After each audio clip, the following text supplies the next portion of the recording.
Not a baby. Yes, you are. By stars not focused. Chapter 3. It don't bite. Summary. Danny terrorizes the local wildlife. Hope there's nothing that can terrorize him back. 0 human life signs detected. A terrifying string of words to hear after crawling out of a life pod. It didn't sound plausible. There were dozens of life pods on the ship. Dozens of pods that should have launched with him in the crash. Which means dozens of people who should be more alive than him were wandering around this planet. They had to be. Altera Tech wasn't as advanced as the corporation wanted him to believe. A thorough scan of the entire planet couldn't be performed in a matter of seconds. The tablet was impressive, sure, but it couldn't replace the complex tech and the brilliant minds from the brightest of space programs. Living people were unpredictable, especially in times of disaster, like this. It would have been easy for them to accidentally walk out of range or be skipped over by whatever scan was sent out. All he knew about this planet was that there was water as far as the eye could see. There had to be people somewhere on this planet. The area he landed in was safe from what he could tell. He could only hope the same for the others. The shallow water surrounded him with a tropical warmth to it. The ground was a mix of soft sand. He could dig his feet and stone. Giant coral tubes were scattered throughout the area, and then he found himself giggling as he darted through them as fast as he could manage. Vital signs abnormal. Self-scan recommended. Danny frowned, glaring down at the PDA. A flashing light dutifully reminding him to head up for air. Scrunching his nose, Danny dismissed the notifications.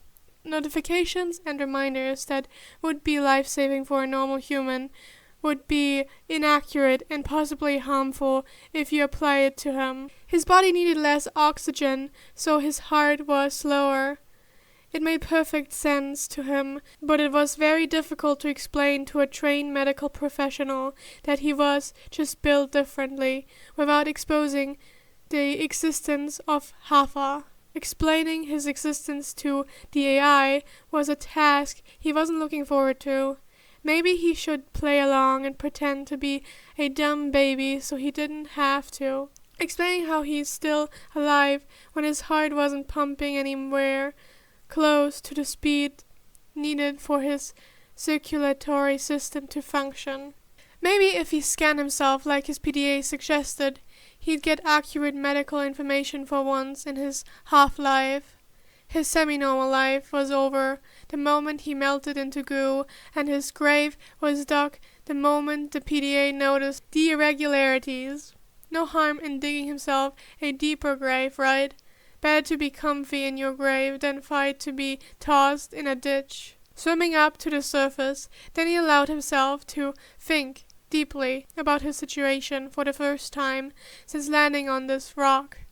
Altera drew its information from building of confirmed databases, creating new ones, and synchronizing theories when they lacked information.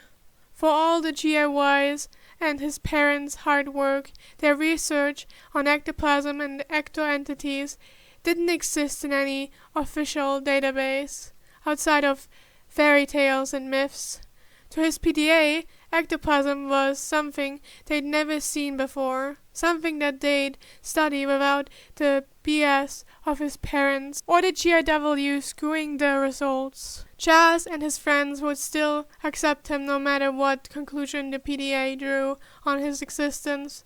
If worse came to worse, he could always pull a couple of strings with Technos or ask Tucker to wipe its memory for him when he got home. With a small gasp for air, Danny dove back down into the shallow waters. Brightly colored fish swarmed, nibbling at plants and flittering away in terror when he drew near. Only one of the fish didn't seem to mind his presence, a slim yellow fish with purple fins, goldish stripes, and stalked eyes that gave a resemblance to that of a crab or a snail. It glided slowly through the water, ignoring Danny in favor of munching on bits of greenery growing out of the sand. Danny took to ignoring it right back. It was boring, and not as fun to spook while he scrounged for materials. A creature that was 60% eye was the most entertaining to startle. Despite the little blue fish being bigger than his head, it was still terrified of him, darting away at a speed Danny could just barely keep up with. They dodged and weaved, leading him in circles until he either got dizzy and lost sight of them or got bored of spinning. He plucked mushrooms out of the ground. The purple strings surrounding the purple insides left a clanky residue that stung his fingertips. They didn't even want to chance eating these. They felt compressed, like all it would take was one wrong cut for them to explode into a million pieces. According to his PDA, they could be used to make batteries. Rumor has it, battery acid doesn't taste that good. A high-pitched whistling, familiar to a dog whistle, played from his PDA, getting louder and higher in pitch the closer he brought the mushroom to his mouth. It was funny how the PDA thought it could stop him if he really wanted to eat poison. Though, if it would stop the PDA from screaming, then he would graciously hold the battery mushrooms in his backpack, not his mouth. Danny used Wilson to bash up stone outcrops, praying the fire extinguisher wouldn't break against the stone. Shoving chunk after chunk of titanium into his backpack, he prayed Itera had something in their storage modules, separating the possibly explosive thing away from each other. Copper was what he needed, yet it seemed like it was as rare as gold here. All he needed was one single piece to make the battery needed for a scanner. Did copper even exist on this planet? It was the main component of most things technological. So, if it didn't exist here, he was screwed. Hoarding massive amounts of titanium wouldn't make up for its lack of conductivity. Powering tools took electricity, and he didn't exactly want to risk using a faulty battery in the middle of the ocean. Copper was a must-have for the machinery he needed. The fabricator wouldn't let him substitute materials, nor did he have the materials to substitute. For now, he was forced to continue his search, smacking away at the limestone, in hopes of the agents deciding to show mercy and give him what he needed. Breaks for air were few and far between, the PDA catching on to the difference in biology quicker than he thought it would. Who knew not drowning when all data says you should leaves one eager to reevaluate their data. Oxygen alerts popped up after a minute and a half instead of the normal 30-second warnings. It wasn't anywhere near his breathing holding record before the crash, but it was enough to make the PDA slightly less annoying, so he considered that a win. When Copper finally dropped from the outcrop, he almost cried from relief. Not that his tears would mean anything in the ocean. Relief soon morphed into annoyance, as every single one of the outcrops he broke afterward dropped copper. Of course, the moment he didn't need it anymore was the moment it became the only thing that would ever drop. Why wouldn't it work that way? Clockwork was laughing at him right now. He could feel it. Swimming into the nearest cave to drown out of spite didn't seem that bad of an idea anymore. Detecting sulfur deposits in the local cave systems. Sulfur is an essential component of the repair tool. A colorful yet morbid animation played on the screen. It depicted a small child putting sulfur into their mouth before being stamped by the image of a skull. It covered the child's entire body. His survival skills. Jess always said he was like a toddler, putting anything and everything he could in his mouth. Well, not exactly true. She'd seen him eat a plastic spork and watched him drink ectoplasm, so he couldn't plead his case without proving her point.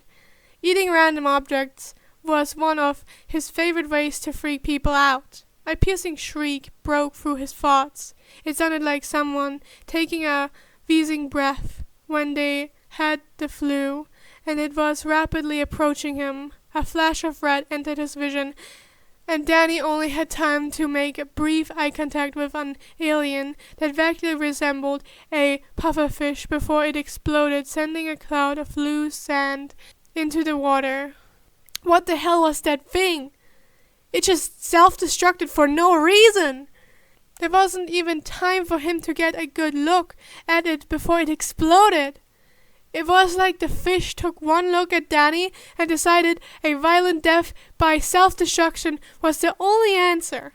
Why the hell would the PDA warn him about sulfur deposits when there were living, tracking missiles swimming around? Did he swim into their territory? Was it protecting something? Agents. He hoped he hadn't stressed a parent into killing itself to protect its babies. Heading deeper into the caves, he swam towards where he saw the bomber fish emerge. With a dark beige base, almost blended in with the sand, if not for the vibrant red petals with yellow lining, blooming around what looked like pollen but smelled like rotten eggs. He might have missed it.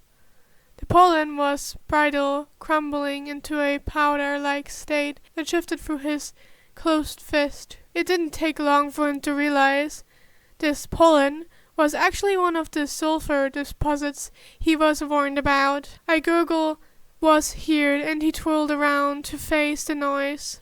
An eye was peeking out through a plant, the familiar red petals hiding the bomb fish from sight. These things were ultra-territorial, or maybe they were guarding the sulfur for some reason. There wasn't any eggs nearby for them to protect. Living grenades nearby would have been a more fitting warning than, "Hey, you probably shouldn't eat this." Then again, if you told him directly that there were grenade fish in the caves, he would be rushing in there to see it with his own two eyes.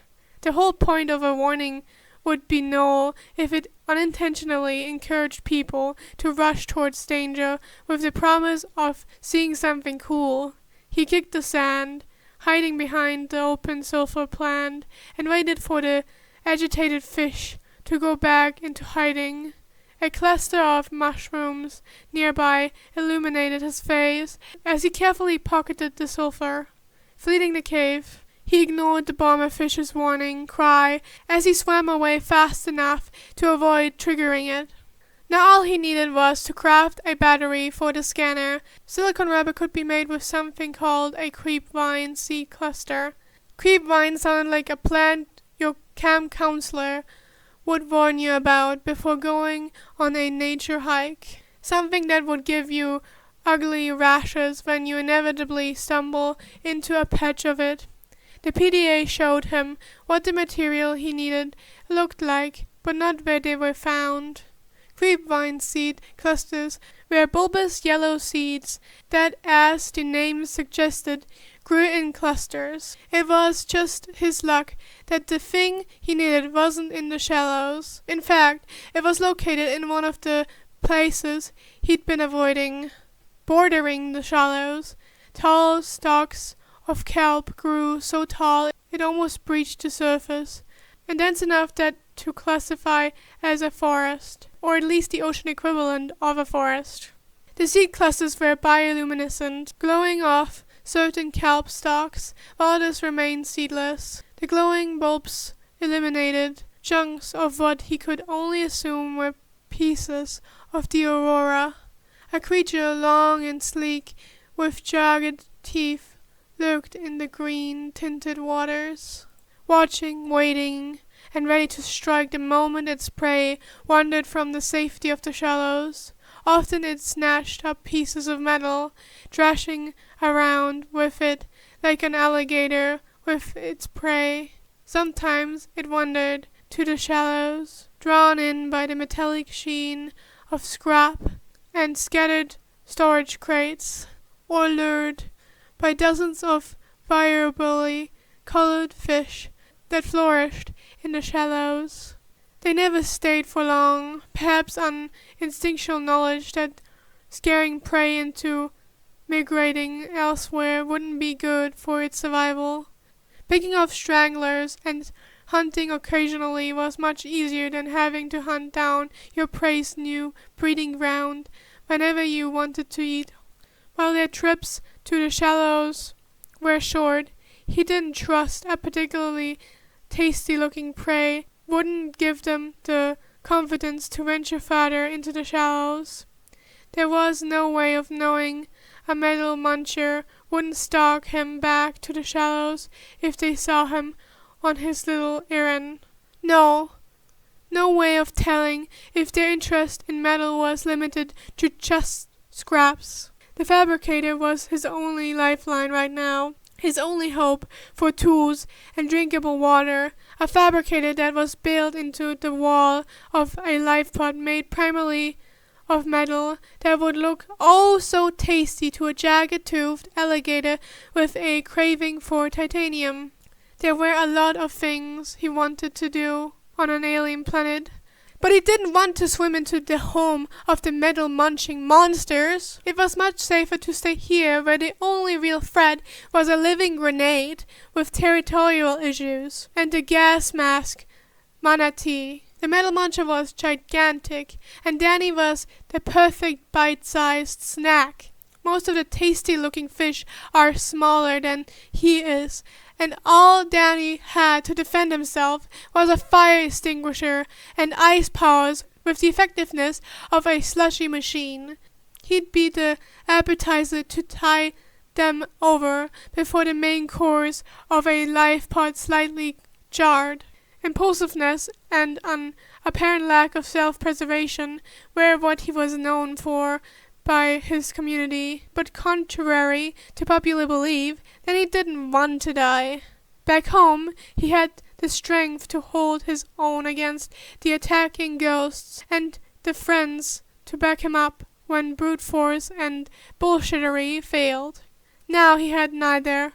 Hours after the crash, and he still couldn't go ghost. Trying to access his powers was as helpful as it'd been during the crash. Worst of all, his friends were light years away, with no way of reaching him, or even knowing what happened. The situation was dire, and rescue couldn't save him, or the other potential survivors, if he acted stupid and got himself killed. Believe it or not, impulsiveness isn't the same as stupidity. The two could come hand in hand, but that didn't make them the same when they are separate. No matter what his grades said about him, he wasn't stupid. Daniel James Fenton, that's who he is, and Fentons aren't stupid. Common sense ran scarce in their family, but intelligence was plentiful. Jazz might be hoarding all the common sense, but Danny had just enough to make his own rational decisions every once in a while, provoking something that big without at least the foundation of a plan would cross the line of impulsiveness and land him with a dunce cap sitting in the corner of his life pod. That is, if he wasn't torn to shreds first. He couldn't beat a metal muncher in a face-to-face fight. Better to avoid it as much as possible. Outmaneuvering one of them wasn't even an option. His swimming was slow and uncoordinated, like the rest of his tiny body.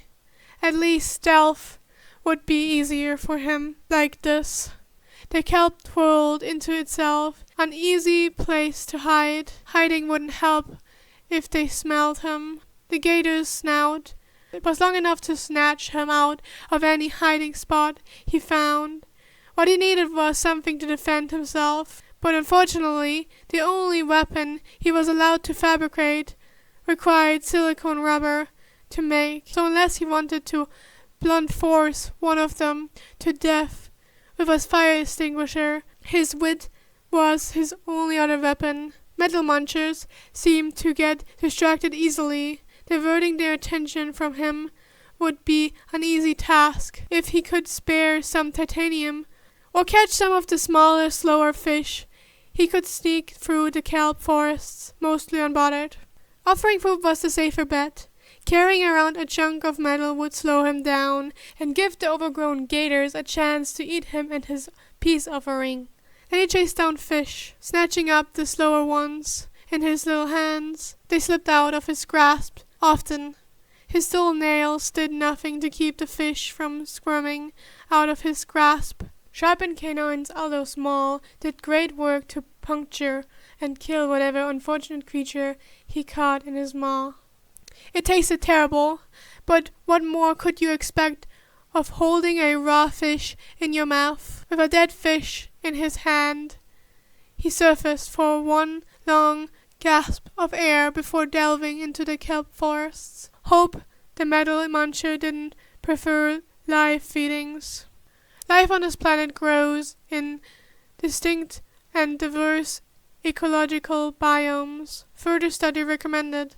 The PDA piped up, playing another short animation of a child using a scanner. The child had 3 extra fingers sprouting on their wrist, and there was an eerie emptiness in the eyes that screamed AI generated. Dismissing the notification, Danny began to stalk around the biome. Chunks of the sandstone dropped silver, lead, and sometimes gold. Notification popped up for 2 of the 3.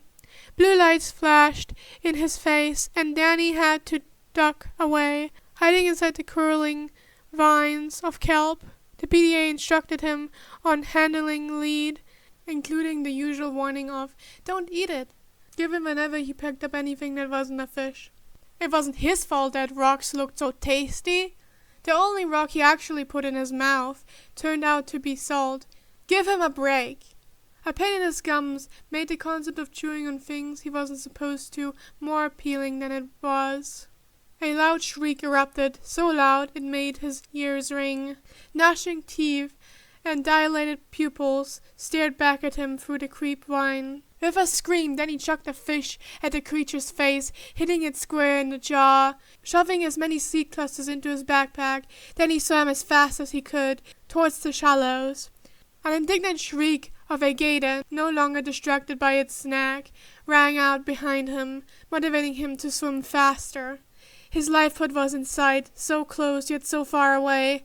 With a monster chasing him, the short distance felt like miles.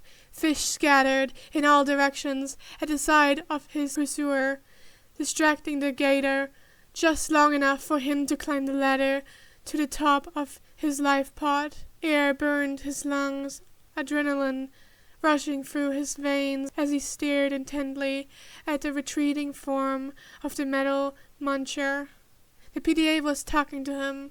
Words that sounded vaguely comforting were drowned out by his rapid breaths and the ringing in his ears. Scary. His voice came out hoarse, way too young to belong to him. A string of certain words didn't make it past his lips.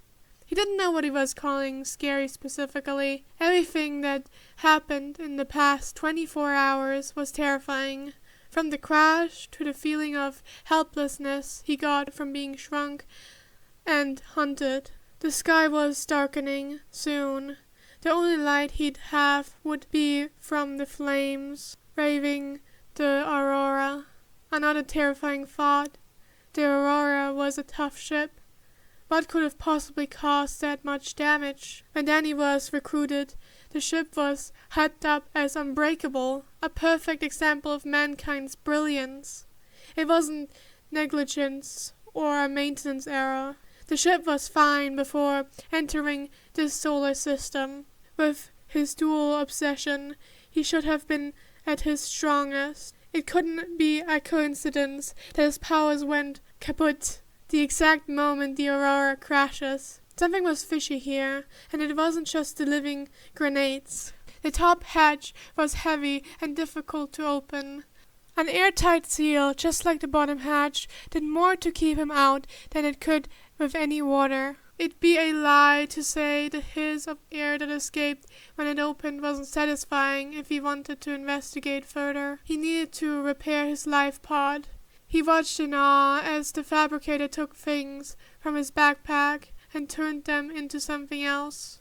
Creepvine seeds to silicone rubber, copper and mushrooms to a battery. silicon rubber, sulfur, and titanium to a O2 tank, fins, the survival knife, and the repair tool. A battery and a single piece of titanium are built up into a functional biometrical scanner. It was incredible. In just a few minutes, Danny went from having nothing to having a knife and other less important tools.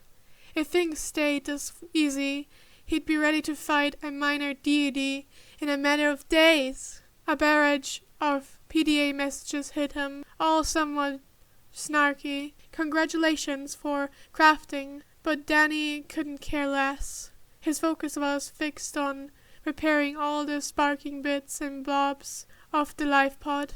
It was like magic. The lights flickered to life, as if they'd never been broken in the first place. The life pod secondary systems online, running full environmental diagnostic and outputting results to databank, the PDA pinged as Danny stepped over the puddle of goop to get to the radio. Radio online, broadcasting emergency distress signal. Just like the lights, the radio was fixed in a matter of seconds. He couldn't push down the giddy hopefulness at the sight of a blinking red light. A message already was a good sign. This is Aurora. Distress signal received. Rescue operation will be dispatched to your location in 9 hours. Continue to monitor for emergency transmissions from other life pods. That did not sound good. And that was the chapter! If you liked it, leave a like. If you like my videos in general, feel free to subscribe and share the video. Would help me a bunch. I also do Podfic commissions. Basically, you give me a story to read. Like, first you contact me, then you give me a story to read, or you want me to read. And I will read that for you for, like, the price on the screen. Infos to that are on the screen and in the channel description. If you do commission me to make a podfic, you can get early access to my Discord server, where you can, like, listen to me reading live, or just be more, like, notified about what I'm posting next. If you question yourself, hey, if that said, it's also a crossover between Batman, don't worry, the bats will come in the future chapters. But currently, they're, like, chilling in the ocean somewhere. Like sea bats, you know, but bigger. That's all I'm giving. I don't want to spoil you too much to that thing, because people might be annoyed, because again, they did not really show up currently, but they exist in the fic. They exist in fic, I promise you. I got a fanfiction idea from cutting the story again, but I don't know when I will write it. And I completely forgot what else I was thinking about while cutting. But yeah. Also, we got recording highlights. Again. Because, I don't know. People like them. I like them. And it shows that I am indeed a human being. So, yeah. Have fun with the recording highlights. Shallow water surrounded him. The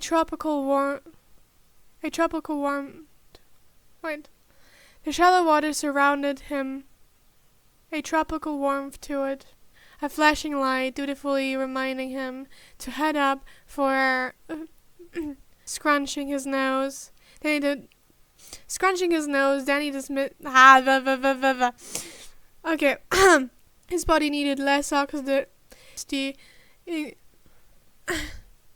and his grave was dug the moment the PDA noticed the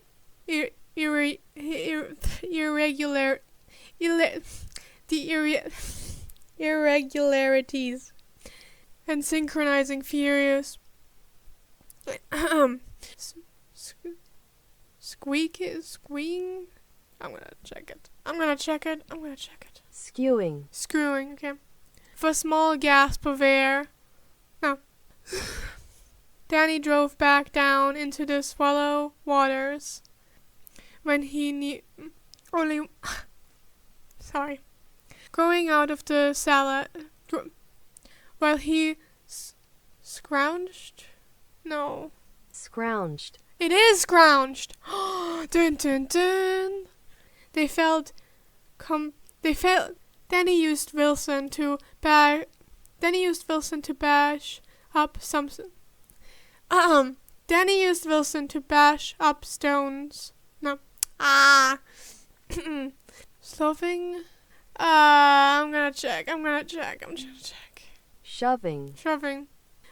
It was the main component of most things technologically. Now, if it was the fabricator wouldn't let him subside. Leaves one eager to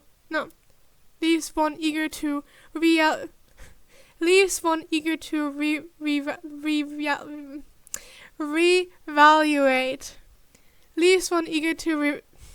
God damn it. Oxygen alerts popped up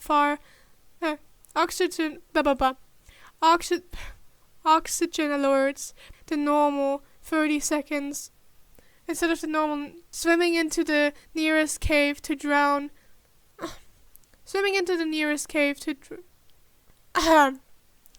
Okay. Detecting sulfur. Detecting sulfur. Detecting sulfur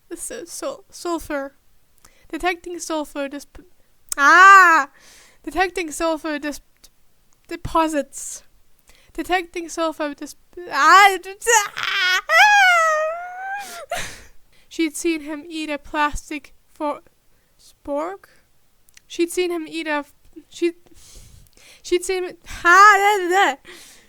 him. What the fuck? Is it spork or is it? I'm gonna check it. Spork. It is a spork. Okay. I planned with a dark beige. No. I don't think that's the word. Beige. Or maybe they were. As he carefully poked the sulfur as it swam away faster. Now all he needed was to craft a battery from the scanner. No. Now all he. Okay. And silicone rubber for the repair tool. Silicone rubber could be made with something like your cam consulter. I'm gonna check. Counselor. The bulbous that as the image suggested.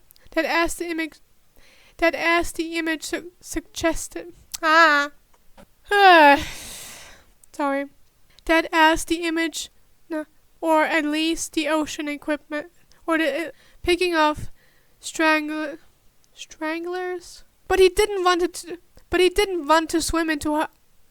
It was the metal muncher was gigantic, and he still the fundamental without at least the foundations, with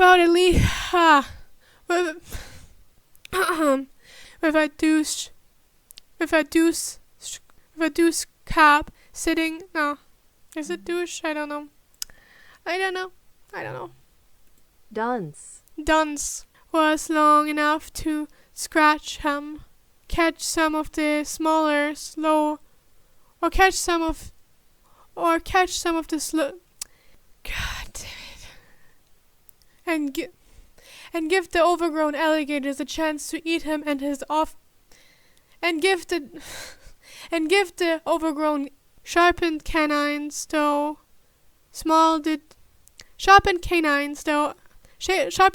although small, did great work to puncture, including the.